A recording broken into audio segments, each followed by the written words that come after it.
Okay, so the good people over here at Reefer Madness, give it up for Reefer Madness.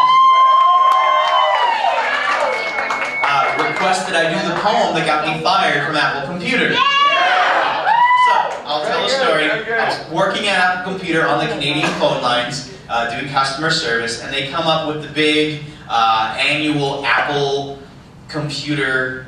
Keynote? No, talent show, employee talent show, right? So I'm like, okay, that sounds great, I'll do a poem. They're like, yeah, great, do a poem. Do a poem about what it's like to work on the phone lines. I'm like, that sounds great. That's a great idea. What a great idea. So I read this poem, and the audience, which was a closed audience filled with only people who worked on the phones, applauded so loud they almost rioted. 2 days later, I was fired and given no explanation. 6 months later, I found out that I am now part of the training program for new employees at Apple Computer. I'm told that my video, Why I Got Fired from Apple Computer, which has gotten 1.3 million hits on YouTube, is now part of the training program as well. They're basically saying, if you do this, you're fucking fired. So this, talk about much ado about nothing. Had they just tapped me on the shoulder and said, yeah man, we don't appreciate this, and I would have been like, oh, I'm sorry. But they didn't, so this is the poem.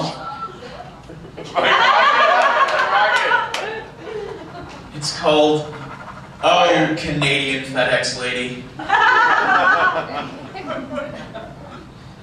Oh, Canadian FedEx Lady. The way you giggled when you caught me beatboxing to your hold music after you tracked my customer's package made me want to forever renounce my American citizenship and immigrate to the great white north. Oh, Canadian FedEx Lady. If you were half as cute as the entire city of Vancouver, British Columbia seemed the last time I through Canada, then you were so very, very cute. Especially if you were also short and wear cat's eye glasses, because short, cute girls who wear cat's eye glasses totally kick my ass, though. Canadian FedEx Lady. Yeah. The fact that you mentioned how cool it was that Bob Marley's Buffalo Soldier was playing on my hold music when I had to talk to my stupid American customer who was rude and mean, as most stupid American customers tend to be, unlike most Canadian customers who seem every bit as polite as you. Well, that makes me think you're cool too, because I like Bob Marley. Only I hope you don't like Bob Marley too much, as in not enough to be a smelly, nasty hippie who also likes crappy jam bands like Mo and leftover salmon and fish and fucking fish. Oh.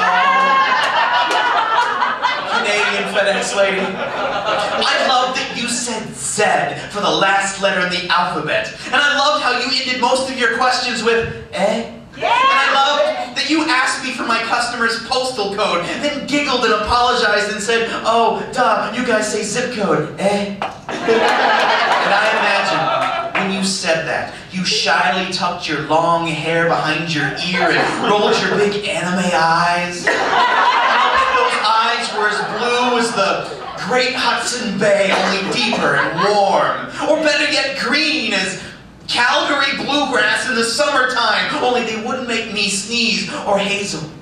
Like with little yellow flecks orbiting your irises like the lights of Toronto winking from the surface of Lake Ontario, and even if your eyes are brown, like mine. And I hate mine, Canadian FedEx Lady. I bet they'd be the loveliest shade of brown since pudding. Yeah! I fucking love pudding! Rush. I love Neil Young. I love Joni Mitchell. I love Canadian bacon. Although you probably just call it bacon. Unless you're a vegetarian, in which case, fuck bacon. Stupid bacon. Oh.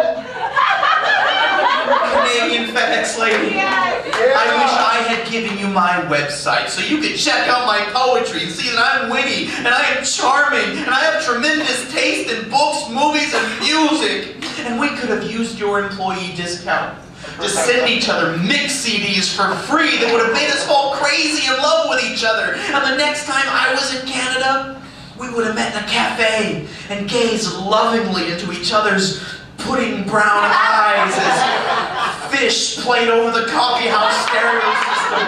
And we held hands and smiled and sighed. But I didn't. And now, I will never ever meet you, Canadian FedEx lady. And I will never know what color your eyes are when it rains, or what you think of this poem I just wrote for you 5 minutes after we finished